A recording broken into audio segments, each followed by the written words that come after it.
नामरूप गांव की दो बहनें।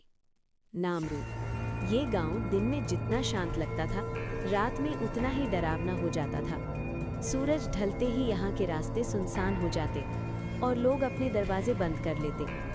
कहते थे, नामरूप की रातें किसी को जिंदा वापस नहीं जाने देती। इसी गांव में रहती थीं दो बहनें, प्रीति और दीपाली। दोनों बहनों का फर्क।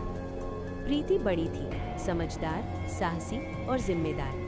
दीपाली छोटी थी, भोली, मासूम और हर बात पर भरोसा कर लेने वाली। माता पिता की मौत के बाद दोनों एक पुराने मिट्टी के घर में रहती थी। घर गांव के आखिरी सिरे पर, जहां से आगे सिर्फ जंगल शुरू होता था। और उसी जंगल के बारे में एक खौफनाक बात मशहूर थी कि उस जंगल में रात के बाद कोई आवाज दे तो कभी जवाब मत देना। पहली डरावनी रात। एक रात जब तेज बारिश हो रही थी, दीपाली ने खिड़की से बाहर देखा।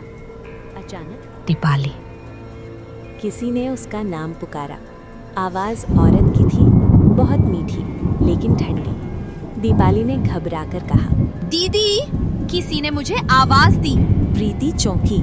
बाहर मत देखना और जवाब बिल्कुल मत देना। लेकिन दीपाली फिर भी खिड़की के पास चली गई और जो उसने देखा उसके हाथ पैर ठंडे पड़ गए। बारिश में पीपल के पेड़ के नीचे एक औरत खड़ी थी। चेहरा दिखाई नहीं दे रहा था, लेकिन उसके बाल जमीन तक घिसट रहे थे। अगले दिन प्रीति दोनों को लेकर गांव के बुजुर्ग हरिहर काका के पास पहुंची।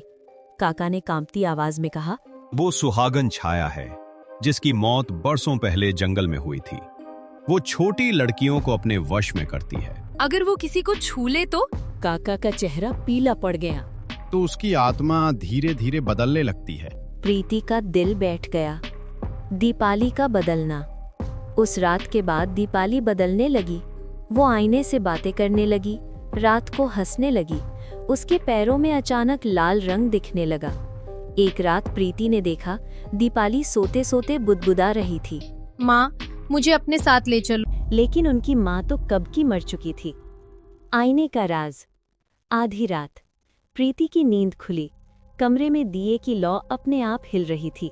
उसने देखा, दीपाली आईने के सामने खड़ी थी। आईने में दीपाली की परछाई अलग दिख रही थी। परछाई के सिर पर सींग थे और आंखें लाल। प्रीति चीख पड़ी, दीपाली! लेकिन दीपाली धीरे से मुस्कुराई। अब बहुत देर हो चुकी है दीदी। अंतिम कोशिश। प्रीति भागती हुई हरिहर काका के पास पहुंची। काका ने कहा, आज अमावस की रात है, या तो दीपाली बचेगी या तुम। रात के 12 बजे दोनों बहनें जंगल पहुंची। पीपल के पेड़ के नीचे वही औरत खड़ी थी।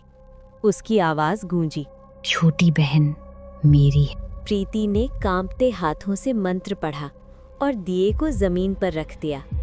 अचानक तेज हवा चली, पेड़ हिलने लगे, औरत की चीखें गूंजने लगी, नामरूप मेरा है। खौफनाक अंत। सुबह गांव वाले जंगल पहुंचे। पीपल के पेड़ के नीचे सिर्फ दीपाली खड़ी थी। प्रीति कहीं नहीं थी। अब मैं अकेली नहीं हूँ। आज भी नामरूप में कहा जाता है, अगर रात में दो औरतों की आवाज सुनाई दे तो समझ लेना प्रीति और दीपाली अभी यही हैं। अगर आपको ये कहानी डरावनी लगी तो वीडियो को लाइक और शेयर करें और कमेंट में बताइए क्या आप पार्ट 2 देखना चाहते हैं, क्योंकि नामरूप की कहानी अभी खत्म नहीं हुई है।